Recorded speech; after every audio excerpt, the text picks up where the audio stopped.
دوستان گرامی، برای شما چیستان‌های مردمی خلق تاجیک رو پیشنهاد می‌نمایم. جواب چیستان‌ها رو شما با همراهی من می‌جویید و شما یک چند ثانیه وقت داده می‌شود. شما تیار شدید؟ آغاز کردیم. چیستان یکم را گوش کنید. چیست آن چیز که در آن کوه هست، سنگ ندارد، زمین هست، خاک ندارد، جنگل هست، درخت ندارد، بحر هست، آب ندارد. اکنون فکر میکنیم و جواب همین چیستان رو میابیم.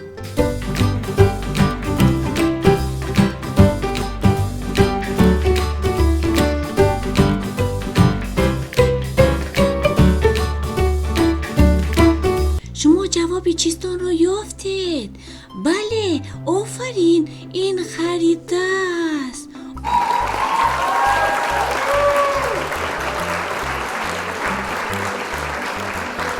چیستان دویم را گوش کنید.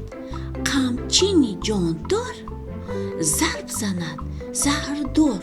اکنون برای شما وقت داده می شود تا اینکه شما جواب همین چیستان را بیابید. قمچینی جاندار ضرب زند زهردار.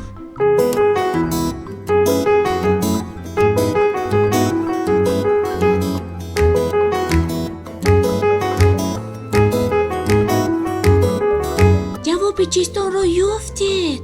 بله، آفرین، این مار است. شما درست فکر کردید. مار چون قمچین است اما زهر دارد. اکنون با دقت گوش کنید. چیستانی سیوم. پستک زنکک، پست و بلندک زنکک، کوچه دوانک زنکک، خوک غیلمک زنکک. اکنون جواب همین چیستان رو میابیم.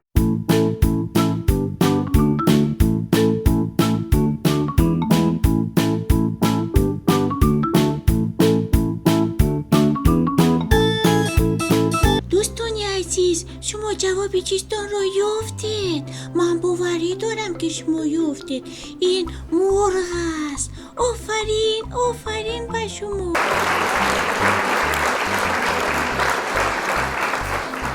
چیستانی دیگر را گوش کنید.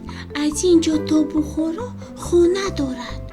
200 نقل و مویز و دو ندارد. اکنون فکر میکنیم و میابیم که آن چیز که خانه دارد و مویز و دو ندارد. باز برای شما یک چند ثانیه وقت داده میشود. فکر کردیم؟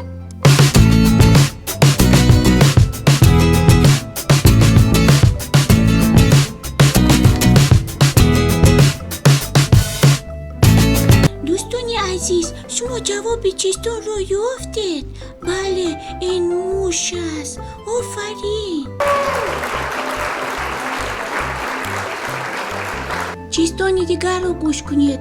مثل تربوز لانده است اما نروید از زمین. به زمین اصلا نمیشد شکل وی تربوز برین. گر تو هستی با خبر از علم عالم چیست آن؟ به همان هرگز ندانی روی عالم این چونین. اکنون فکر میکنیم و جواب همین چیستان رو هم میابیم.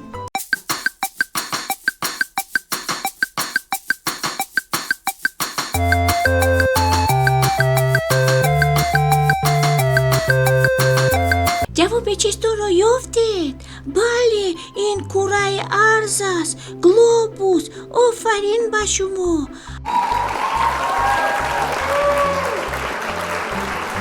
دوستان گرامی، در همین جا من با شما خیر و خوش میکنم. اگر برنامه من به شما پسند آمده شده باشد، از شما خواهش میکردم که شما علامت بسیار خوب را بخش نمایید. شاد و فیروز باشه.